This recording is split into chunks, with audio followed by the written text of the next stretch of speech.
Bonjour Michel Kaluzinski, vous êtes directeur général délégué de la plateforme de levée de fonds WeSeed. Vous êtes aussi associé, une plateforme qui s'est développée rapidement ces 3 dernières années. Alors, vous venez d'obtenir l'agrément de prestataire de services d'investissement depuis le mois de juillet. Quel nouveau financement d'entreprise allez-vous développer grâce à cet agrément?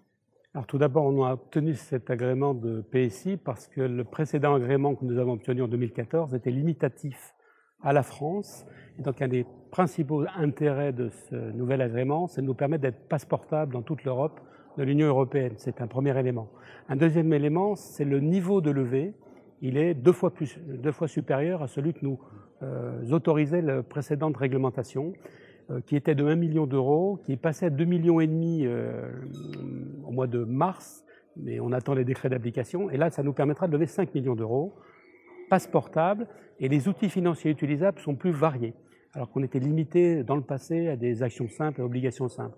Donc un triple intérêt de cet agrément et qui nous place comme première plateforme de crowdfunding au milieu des grands, des banques et des mutuelles par exemple. Est-ce que vous allez faire une nouvelle levée de fonds pour pouvoir élargir justement votre champ d'intervention après cet agrément, puisque vous pouvez faire des levées jusqu'à 5 millions d'euros maintenant? Alors, les levées de 5 millions d'euros, c'est pour les projets qui vont être porteurs. Nous, en tant qu'entreprise, on a besoin de se développer.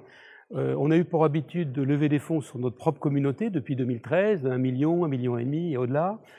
Il est évident que pour accompagner notre croissance, c'est-à-dire développer de nouvelles filières, accéder à l'Europe et à l'international, il faut continuer, à capitaliser et surtout à obtenir des moyens financiers. Bien évidemment, nous allons continuer comme par le passé à faire des levées de fonds dans les mois à venir.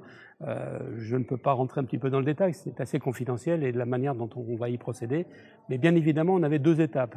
Obtenir cet agrément, donc on sait qu'on peut bouger et forcément en parallèle, on travaillait sur une levée de fonds qui sera certainement plus conséquente que les années précédentes.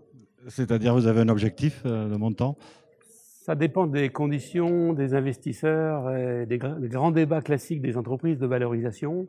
On a des objectifs, je ne peux pas les développer ici, mais en tout cas, on a des plans de développement associés et ça sera plus ambitieux que les dernières levées. Quel montant d'investissement allez-vous atteindre en 2016 dans les entreprises ou dans différents secteurs, dans l'immobilier également? Donc, quel montant d'investissement, dans quel secteur et quel est votre objectif pour l'année prochaine? Alors, avant de parler de secteur, le propre de WeSeed, qui est quand même le pionnier des plateformes de crowdfunding en France, qui a démarré avec les startups en action, qui a testé le monde de l'immobilier, qui a approché le monde des coopératives et l'innovation sociale, et pour répondre à votre question précédente, et qui vient de démarrer la filière des ENR, énergie renouvelable, mais surtout de l'agroforesterie.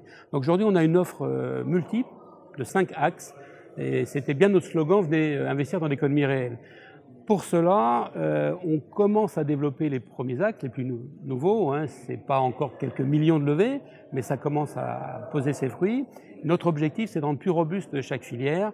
On a jusqu'à présent doublé, voire plus, chaque année les niveaux de levée, donc de chiffre d'affaires. On a beaucoup de concurrents. C'est forcément un petit peu plus compliqué. On ne sera pas sur un rythme de x2 cette année par rapport à l'année dernière, mais on aura une croissance au moins identique à celle de l'année dernière, de quelques dizaines de millions d'euros de levée. Plus précisément, vous pouvez nous dire à peu près le chiffre, on n'est pas à la fin de l'année parce que oui, elle est presque terminée. Et vous savez, nos opérations peuvent durer jusqu'au dernier moment. Alors après, la comptabilisation n'est pas forcément certaine, mais on aura un chiffre qui sera pas loin des 40 millions.